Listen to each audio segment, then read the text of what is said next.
आखिर किस लिए खाया था पांडवों ने अपने मृत पिता के शरीर का मांस? हम आपको महाभारत से जुड़ी एक घटना बताते हैं जिसमें पांचों पांडवों ने अपने मृत पिता पांडु का मांस खाया था। उन्होंने ऐसा क्यों किया, यह जानने के लिए पहले हमें पांडवों के जन्म के बारे में जानना पड़ेगा। पांडु के 5 पुत्र युधिष्ठिर, भीम, अर्जुन, नकुल और सहदेव थे। इनमें से युधिष्ठिर, भीम और अर्जुन की माता कुंती तथा नकुल और सहदेव की माता माद्री थी। पांडु इन 5 पुत्रों के पिता तो थे, पर इनका जन्म पांडु के वीर्य तथा संभोग से नहीं हुआ था, क्योंकि पांडु को श्राप था कि जैसे ही वो संभोग करेगा उसकी मृत्यु हो जाएगी।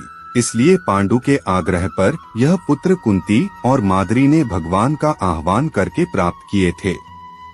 जब पांडु की मृत्यु हुई तो उसके मृत शरीर का मांस 5 भाइयों ने मिल बांटकर खाया था।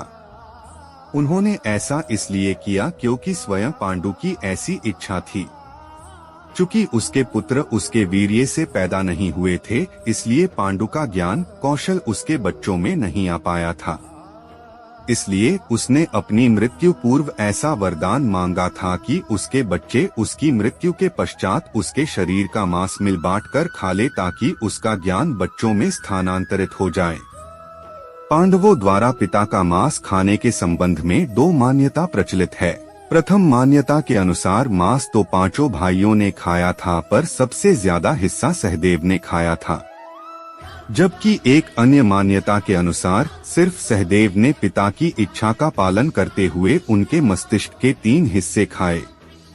पहले टुकड़े को खाते ही सहदेव को इतिहास का ज्ञान हुआ, दूसरे टुकड़े को खाने पे वर्तमान का और तीसरे टुकड़े को खाते ही भविष्य का।